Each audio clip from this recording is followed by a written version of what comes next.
So this will be a pretty easy project for most people, and in the forum I'm going to go ahead and have a shopping list so that you can find exactly what it is that we need.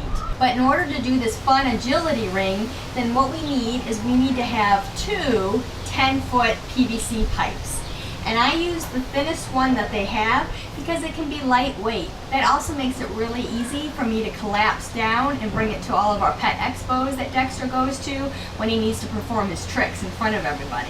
Because the poles come in 10 feet, you can do a couple of things. Sometimes the hardware store will actually cut them right there for you. I do actually end up getting mine cut about in half in order to get into my car so that it fits. But if not, you're going to end up with a 10-foot pole. They do have a few things that we can use to cut them. And one of them is actually a PVC cutter, and it just spins around, and you put your little pipe inside here like this, and then you just spin the blade, and then you tighten it as you go. I've used these, they work fine, but for the most part, when I'm cutting PVC, I usually just use a saw. For me, I tend to like the small tooth saw. It seems to work better for me. You really want to make sure that you're watching your fingers. If you feel uncomfortable, then of course you can go ahead and get it clamped down so that it's not moving. The first thing that we're going to do is we're going to take that first 10-foot pole and we're going to cut it up into 4 30-inch pieces. You'll be able to get 4 30-inch pieces out of that 10-foot pole. I would measure it because sometimes those poles are a little different in sizes. Usually they have a little extra at the end. We do want these to be nice and even. With your next pole, we're going to cut 4 16-inch pieces. So you're going to get 4 16-inch pieces. And when I start a project like this, I usually just cut them all ahead of time, get them all ready so that I can kind of have an assembly line to go. You'll still have about half of that other pole left, so we need to get 2 2.5-inch, 3-inch pieces as well. And this is to work on having the legs and the support. You're going to want to get 2 elbows, and they just look like this. And when you get your pieces, like your elbows and your T's, you want to make sure that they're the right width. So these PVC pipes come in different widths, and so do these elbows and these joints. So you want to make sure that they're all the same size. And then we want to get 4 T-shapes. Now they do also in some stores have actually one that has a 5-piece. And if you can find that 5-piece, then we can actually eliminate what I'm going to show you how we're going to make our legs. But my hardware store doesn't sell the 5-piece, they only have the T's, so I'm going to show you how I had to improvise for that. The next thing you're going to want from your hardware store is you're going to want 4 end caps. So the end caps are going to make sure that when your tire is setting, that it's all even and it's not whopper jaw. So the next thing you're going to need is you're going to need 2 noodles. So 2 of those swimming noodles. And it doesn't matter what their shape is and it doesn't matter what their color is. 2's just fine. But you want to make sure it's a noodle that has a hole in the center. So the next thing we need to get is we need to get some sort of singular tubular shape. So when you're at the hardware store, they actually have the tubes on a roll. So you can go ahead and get something like that. You're going to need about 1 foot of that tube. So what I ended up doing was I was at my dollar store and they had one of these tubes. Now this is fine and this is what I'm going to show you because this is what I had. When I'm working with trying to do projects, sometimes I just use with whatever's around the house. But when we use this, you'll see I'm going to actually have to make this hole bigger so that that fits inside. The next thing we're going to need is we're going to need some heavy duty tape. So this just happened to be at the store and it has cute little doggies on it, so I thought I'd pick that up and give it a whirl. It doesn't look as cute once it's taped and put together, but I didn't know. I thought I'd try it out. Next thing, we just need some kind of string, some kind of rope, some kind of ribbon, just something that we're going to tie together. The other tool that I tend to like to use is a mallet. This is going to help put those pieces together. If you're going to travel with your agility ring, then you don't want to glue it together. But if you're going to keep it at home and you're going to be able to keep it in one space outside or in the garage and you don't need to take it apart, then we can glue these joints together and they'll be much more sturdy. But for me, since I take them on the road and I have a small car, they need to be able to come apart. When you have your 10-foot pole, we need to make little marks so that we know where to cut. So this first one is going to be our 30-inch cuts. So what you're going to do is you're going to take your tape measure and you're going to go from one end, and I tend to lock my tape measure so I can just lock it there. And then you're just going to take a pen or a pencil, it marks up really easily, and you're just going to mark where you want your cut. And then you're going to continue on, get your other 30 inches and your other 30 inches and so on. You're going to do the same thing for your 16-inch ones. You're just going to make a little mark. For demonstration purposes, since this is Dexter's agility ring, I'm just going to show you how to cut just another piece of PVC pipe. So once we have our mark on there, and we know that's where we want to cut, granted you'll have a little more wiggle room than this, I just find something sturdy. This is just our firewood over here. I'm going to take my saw and I'm just going to start very slowly just to kind of get a little bit of groove going on. These are hollow, so it actually won't take that long. So, and this is probably one of the most toxic materials you can find, so make sure that you're not inhaling this dust. Obviously we're just doing a few cuts. I personally wouldn't be too concerned. If you're worried, you can wear gloves, you can wear a mask, but I want to make sure that Dexter's not here being snoopy and smelling all these shreds that come up. So I'm just going to take my little saw and I'm just slowly going to start. If you're doing this by hand with the saw, you might want to use some nice gloves to hang on to, and also so your hand doesn't get too red. And then you'll finally be able to get through. The smaller the pipe, the quicker it is to go through these. So this might take a little bit of time, especially if you are going to use the big ones, but the small ones don't take too much time. So after you've cut all your pipes, it's time for the assembly. And this usually goes really quickly. The part that takes the longest is just cutting those pipes. Our 30-inch poles are the parts that's going to make the little square, the little box that's going to hold the little ring. So we're going to start with that. So I'm just going to say this is going to be my bottom. And then the next thing I need to get is I need to get my little T-square.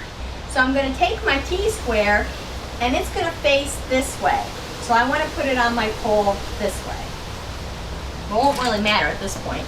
So we're just going to take that and we're going to fit it. And if you're struggling because of your cuts, you can take some sandpaper and file that down if we need to make this a little smoother. So I'm just going to fit this right on top. And it might be a tight fit at the beginning, and then I just take my mallet and I just want to make sure it's on there nice and snug. And then I'm going to do the same thing with the other side. So I want these to be the same. And then I'm just going to take my mallet.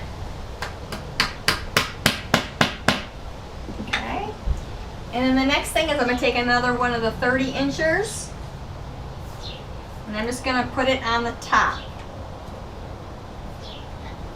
So I'm going to take the other 30 incher and put it on this side.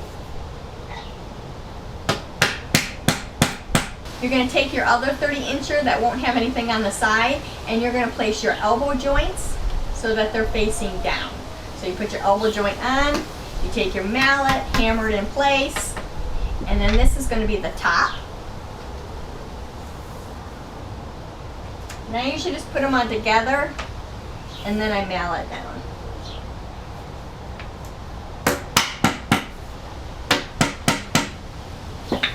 So that's going to be the section that's going to hold your hoop there. The next thing we need to do is we need to get our legs so this doesn't fall over.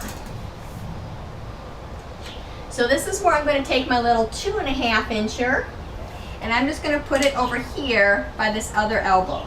And again, if you find one that has the 5 pieces, you're not going to need to use this extra connection.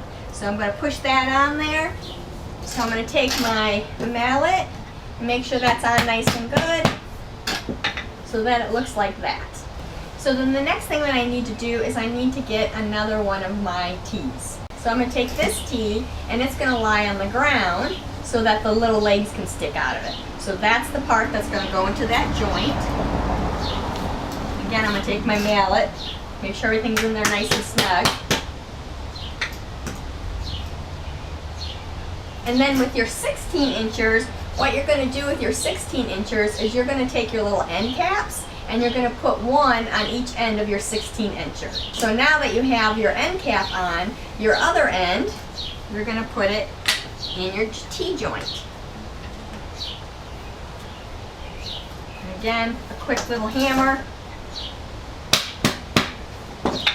And you're going to put those end caps on all your 16 inchers, like I did there. And then this is going to be the other one. And again, now things get a little more difficult. You just want to make sure that it's nice and even.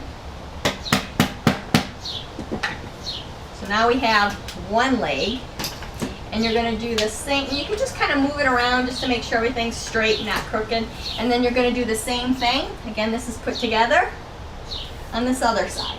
So now I have the basis of my hoop. So the next thing you're gonna do is you're gonna grab your 2 noodles, and we're gonna measure each noodle at about 42 inches. And that measurement will sort of depend on if you change this measurement at all. So if you end up changing this, then you're gonna have to change your noodle. So we're gonna measure 42 inches.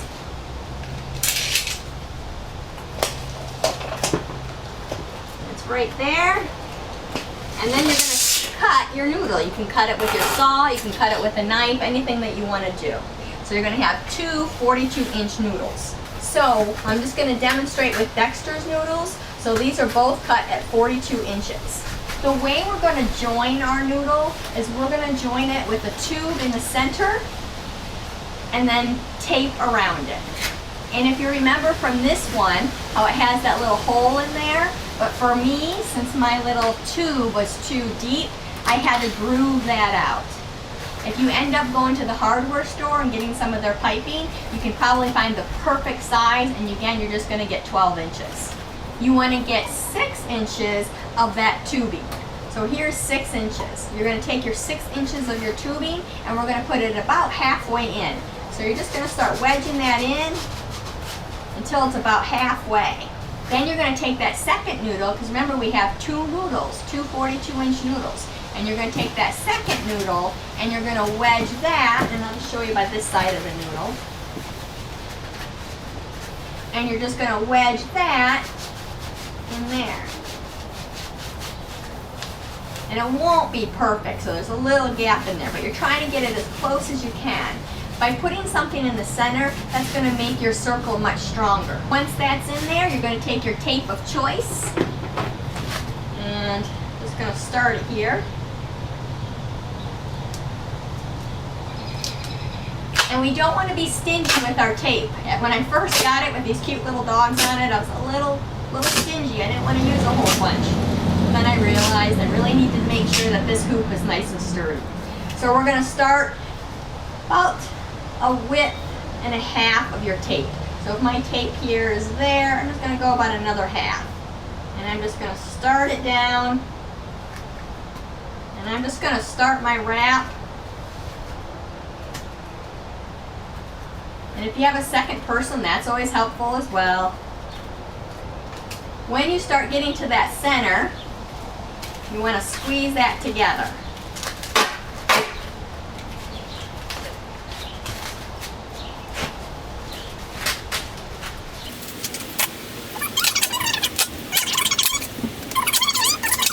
And you're going to do the other one just the same. And then there's your tire. So I'm just going to take my little doggy ribbon here, and I'm just going to take a slice. When we're putting this up, we always want to think about our dog's safety. So if you're doing any kind of jumping with your dog, any kind of playing, and they jump over the broomstick or whatever you have, you always want to make sure that if they hit it with their ankles, that it moves. So you don't want something so strong that they hit it with their ankle and it doesn't give any give, because then your dog's going to get injured. So with this tire, I make sure that it's kind of loose and a little bit wobbly. I also make sure that it's low. Dexter's not jumping tall, he's just jumping through it. So I'm not really concerned that he's going to really hit any ankles, because he basically just has to walk through it. So I'm just going to go over to the side here, and I just tie it really lightly. You want to kind of keep it in the center as much as possible. And this is where it kind of gets a little misshaped if we tie it too tightly.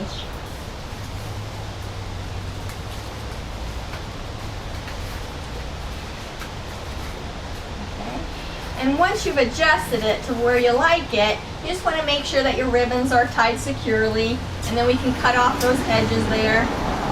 You can move that ribbon around so that it's not right here in the hole. Again, I'm just going to chop that off.